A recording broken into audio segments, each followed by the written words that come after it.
comment choisir des itinéraires dans un guide comme celui-là?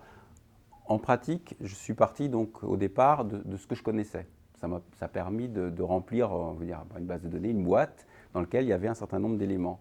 Et puis, je me suis très vite aperçu que voilà, l'objectif du guide, c'était quand même de donner, sinon l'exhaustivité des itinéraires, au moins une vue d'ensemble de ce qui existait un peu partout dans le monde en termes d'itinéraires de grande randonnée faisables par des gens, on va dire, normaux, avec des itinéraires balisés, une bonne cartographie, etc.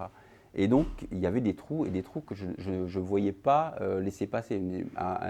Un guide de ce type-là, donc j'ai deux solutions. Soit je me prends 20 ans supplémentaires et je vais sur place pour faire tous les itinéraires ou bouts d'itinéraires pour avoir les informations me manquantes. Ou alors, j'essaye de prendre des contacts, de trouver les associations, les organismes, les parcs nationaux qui gèrent les différents itinéraires sur lesquels je n'avais pas toute l'info ou suffisamment d'infos. Et là, ça a été une autre très bonne surprise, c'est qu'à partir du moment où on trouve le bon interlocuteur, la personne, à partir du moment où on lui dit que c'est pour évoquer, mettre en valeur son itinéraire dans un guide, ça se passe extrêmement bien. Il vous envoie de l'information, il répond aux questions, il vous envoie des photos.